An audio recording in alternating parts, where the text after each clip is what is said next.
शिव पुराण अध्याय 8। जय भोलेनाथ। आप सभी का स्वागत है इस पावन कथा में, जहाँ तपस्या की अग्नि में जलकर जन्म लेती है भक्ति की एक ऐसी दिव्य लो जो केवल शिव को समर्पित है। आज हम आपको सुनाने जा रहे हैं एक ऐसी कन्या की कथा जो साधना की सीमाओं को लांघकर स्वयं भगवान शिव को प्रसन्न करती है। यह कथा है संध्या की, एक साध्वी, एक तपस्विनी और अंततः अरुंधति, पतिव्रता धर्म की मूर्ति। इस कथा में है तप, त्याग, दिव्यता और स्त्री मर्यादा की चिरस्थायी महिमा। इस कथा को केवल कानों से नहीं, हृदय से सुनिए, क्योंकि इसमें छिपा है मोक्ष का मार्ग और शिव भक्ति की सर्वोच्च परिणति। ब्रह्मा जी नारद मुनि से कहते हैं, हे नारद, मेरे पुत्र में श्रेष्ठ, परम तेजस्वी महर्षि वशिष्ठ जब भगवान नारायण की आज्ञा से अपने आश्रम लौटे, तब उनके साथ गई उनकी शिष्या संध्या के अंतर्मन में एक गहन परिवर्तन आने लगा। संध्या, जो अब तक केवल एक साधारण ब्राह्मण कन्या के रूप में स्वयं को देखती थी, अब ब्रह्म ज्ञान के स्पर्श से अंदर ही अंदर तपस्विनी बनने की इच्छा से जल रही थी। वशिष्ठ मुनि द्वारा बताए गए तप के नियम, ब्रह्मचर्य की मर्यादा और शिव भक्ति की गूढ़ प्रक्रिया ने उनमें एक नई चेतना का संचार किया। वह अत्यंत गंभीर होकर सोचने लगी, यह जीवन केवल सांसारिक व्यवहार के लिए नहीं, बल्कि ब्रह्मा को प्राप्त करने का माध्यम होना चाहिए। इसी विचारधारा से प्रेरित होकर संध्या ने निर्णय लिया कि वह अपने जीवन को तपस्या के लिए समर्पित करेगी। उसने आनंद वन की ओर प्रस्थान किया, जहाँ लोहित सरोवर के शांत तट पर उन्होंने एक छोटी सी कुटिया बनाकर निवास प्रारंभ किया। वहां का वातावरण शांत, सात्विक और ध्यान के अनुकूल था। उसने भोजन और नींद का त्याग कर केवल शिव भक्ति को अपना लक्ष्य बना लिया। वशिष्ठ जी ने उसे एक दिव्य मंत्र प्रदान किया, जो भगवान शिव की आराधना का एक गुप्त और प्रभावशाली साधन था। उसी मंत्र का वह नित्य जप करने लगी। जल और वायु पर निर्वाह करते हुए वह कई वर्षों तक निर्बाध तप करती रही।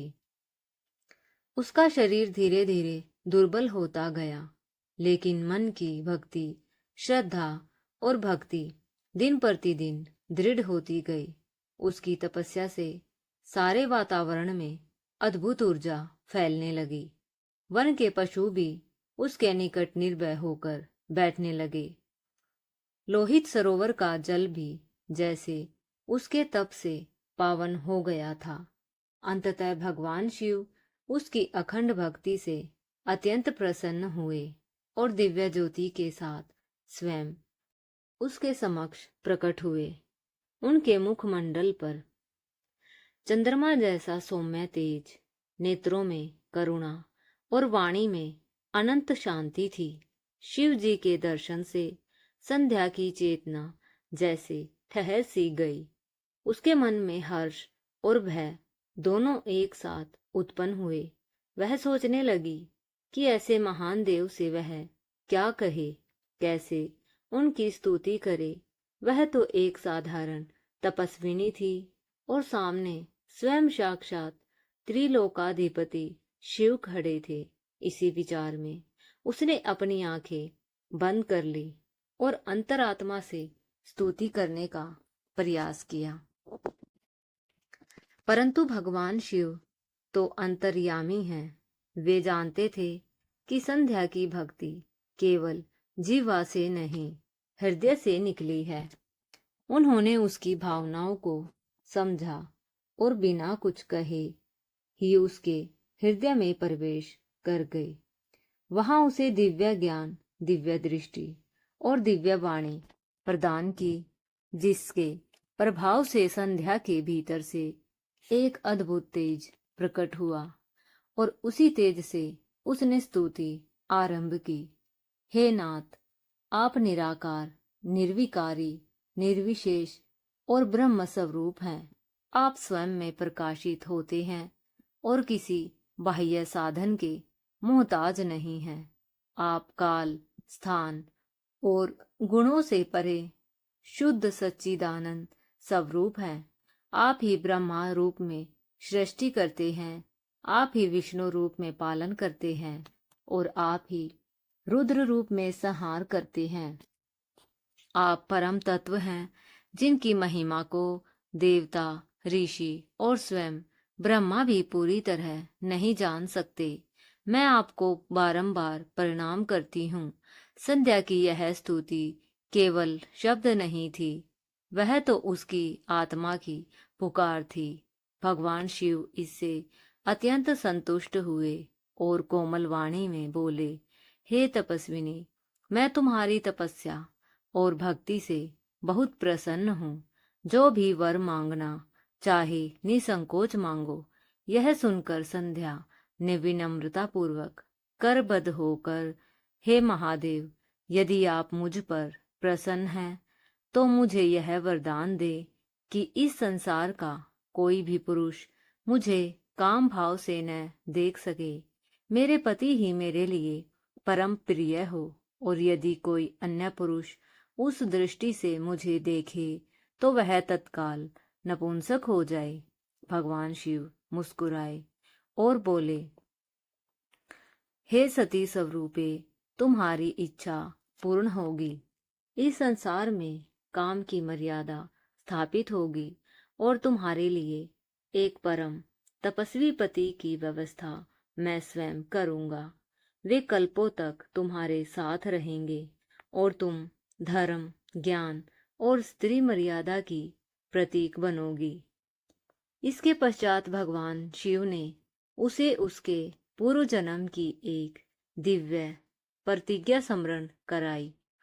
संध्या ने पूर्व जन्म में संकल्प किया था कि वह तपस्या के माध्यम से शरीर को अग्नि में अर्पण करेगी और दिव्य रूप में पुनः जन्म लेगी। शिव जी ने कहा, हे साध्वी, अब समय आ गया है कि तुम उस प्रतिज्ञा को पूर्ण करो। चंद्रभागा नदी के तट पर मुनिवर मेधातिथि का एक महान यज्ञ चल रहा है। वहां जाकर अग्नि में आत्मोत्सर्ग करो। मेरी कृपा से तुम्हारा शरीर अग्नि में शुद्ध होकर दिव्य रूप में परिवर्तित हो जाएगा और तुम्हारा नव जन्म अरुंधति नाम से होगा। संध्या ने निशब्द सिर झुका लिया और शिव की आज्ञा को शिरोधार्य कर चुपचाप उस यज्ञ स्थल की ओर प्रस्थान किया। वहां पहुंचकर शिव की कृपा से अदृश्य बनी रही और मुनियों की दृष्टि से बचते हुए वह यज्ञ की प्रज्वलित अग्नि के समीप आ गई। उसने अपने हृदय में वशिष्ठ मुनि का ध्यान किया और फिर बिना किसी भय या मोह के अग्नि में प्रवेश कर आत्म बलिदान कर दिया। अग्नि ने उसके शरीर को शुद्ध कर दिया और उसे सूर्यलोक में पहुंचा दिया। वहां सूर्यदेव ने उसे दिव्य रूप में 2 भागों में विभाजित किया। एक भाग प्रातः संध्या बना, जो दिन और रात की संधि पर देवताओं के पूजन का कारण बनी, और दूसरा भाग साय संध्या बना, जो पितरों की तृप्ति के लिए आरंभ किया। इस प्रकार संध्या की तपस्या, उसका तेज और उसकी आत्मा का प्रभाव संपूर्ण ब्रह्मांड में व्याप्त हो गया। महायज्ञ पूर्ण होने पर जब मुनिवर मेधातिथि ने अंतिम आहुति दी, तभी उस अग्नि से एक तेजस्वी कन्या प्रकट हुई, जिसकी कांति अग्नि के समान देदीप्यम, और मुनियों ने उसे अरुंधति नाम दिया और बड़े आदर से पाला पोसा। समय आने पर ब्रह्मा, विष्णु और महेश ने मिलकर उसका विवाह वशिष्ठ मुनि से संपन्न कराया। यह मिलन केवल एक कहानी नहीं थी, यह धर्म और तपस्या की प्रकाष्ठा का संगम था। अरुंधति अब केवल एक स्त्री नहीं रही, वह त्रिलोकी में पतिव्रता धर्म की मूर्ति बन गई। उसकी ज्ञान, साधना और सेवा भावना से संपूर्ण लोग आलोकित हो उठे। ब्रह्म ऋषि वशिष्ठ के साथ उसके द्वारा किए गए कार्यों से कई दिव्य संतानों का जन्म हुआ, जिन्होंने वेद, धर्म और ज्ञान की परंपरा को आगे बढ़ाया। ब्रह्मा जी अंत में कहते हैं, हे नारद, यह वही पावन कथा है जिसमें एक स्त्री की तपस्या, आत्म बलिदान और शिव भक्ति की सर्वोच्च परिणति दर्शाई गई है।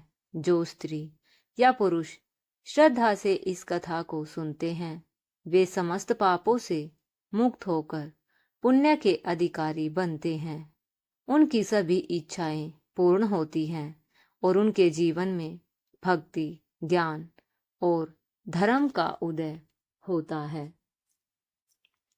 और इस प्रकार संध्या की अवतरित तपस्या, उसकी दृढ़ भक्ति और आत्म बलिदान के अद्भुत संगम से जन्म हुआ उस दिव्य स्त्री का, जिसे संसार आज अरुंधति के नाम से जानता है।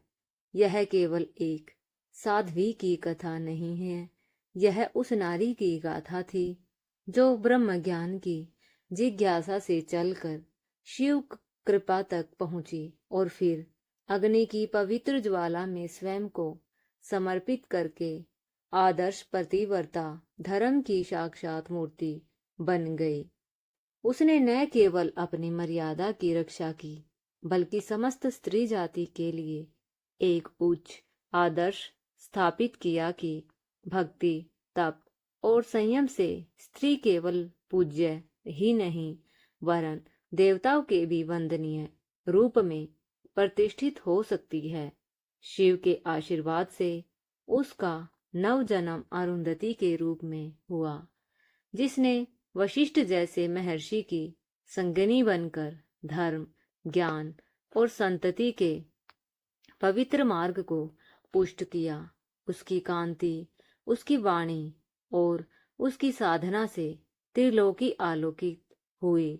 ब्रह्मा जी स्वयं नारद को बताते हैं कि यह कथा केवल श्रवण मात्र से ही पुण्यदायिनी है।